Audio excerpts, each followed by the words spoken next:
Hola, ¿qué tal? Welcome to this video on learning Spanish using ChatGPT and the verb map. You're looking at a verb map in Spanish.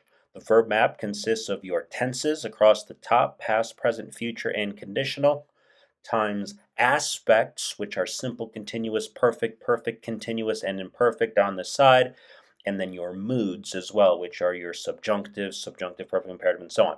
Now, the point of all that is not to just get nerdy with grammar terms for no reason, but rather it is highly practical when you start to realize everything that you can say using verbs in these tenses, aspects, moods. In fact, there's nothing you can't say in Spanish that, uh, nothing you can say in Spanish that doesn't come from the verb map or something like that. In other words, everything you'd ever want to say in Spanish comes from the verb map, other than interjections. Interjections are hi, good morning. Those don't have verbs. But anything that you want to say that uses verbs, which is the majority of everything you're going to say other than interjections, comes right off of the verb map. So you are looking at a microcosm of the entire Spanish language right here. All right.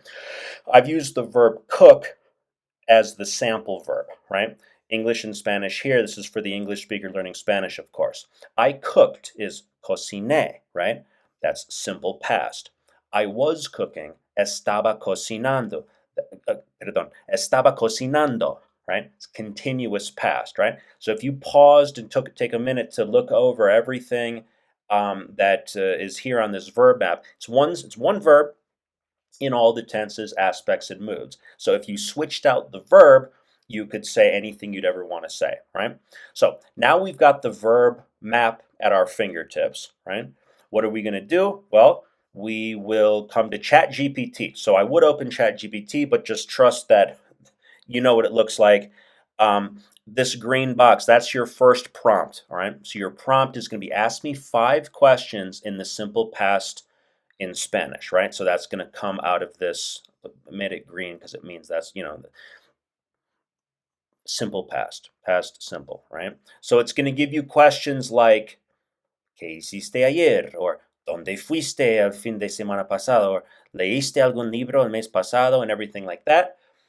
Okay, and here's what we do from there. If you need help with the translation, you can ask ChatGPT to translate. So, okay, so ¿Qué hiciste ayer? Means what did you do yesterday? Everything's from the simple past tense, right? Once you get the translation, and the translation is if you understand the question easily, then entonces don't worry about necessarily translating. The exercise here is not to translate. It's to be able to answer the questions. So don't worry, only translate if you need to understand the question. Once you've got the translation, the next thing, or rather, once you've got the questions generated, next thing you do is you highlight or underline the verbs, all right? Very important to know that hiciste is what did you do? Donde fuiste? Where did you go? Leíste? Did you read a book? Viste? Did you watch a movie? Visitaste? Did you visit your parents? All right.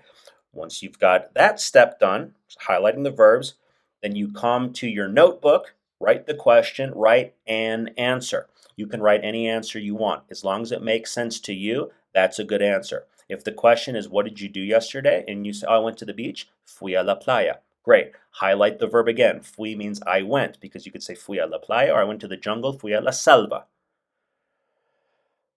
If you need, ask GPT to help you. Chat GPT. So you could say, hey, how do you say I went to the beach? Or hey, how do you say this? Or hey, how do you say that?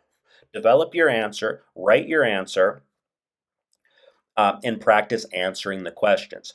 It's not about memorizing words or learning new words necessarily. It's about being able to express thoughts on the prompt that is the question, right? So you prompt Chat GPT to ask you questions, and you're training in this section of the gym, so to speak. The verb map could be just as well the verb gym, no?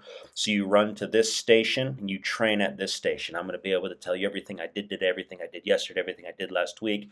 Verbs in the past tense, first person, second person, everything that it could be.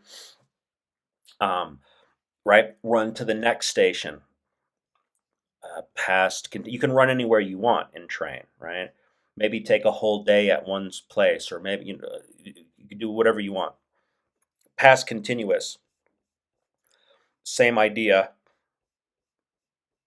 Ask me 5 questions in past continuous. Okay, ¿qué estabas haciendo ayer por la tarde? What were you doing yesterday afternoon? Okay, ¿con quién estabas hablando cuando te llamé? Whom were you speaking with when I called? ¿Dónde estabas viviendo? ¿Qué estabas estudiando? ¿Qué música estabas escuchando? Okay, now it's your job to answer the questions. What were you doing yesterday afternoon? I don't know. You tell me. You have to think about it and then come up with your answer. If you need help, ask ChatGPT to help you, but try to do as much as you can on your own, right? Once you've answered those questions and kind of committed them to memory and practiced them and made them yours, made them part of your mental routine in Spanish, well, then you can come over to the next station, which is might be present simple, or you want to go down the line, you can go wherever you want. Presente, simple, no, cocino, I cook.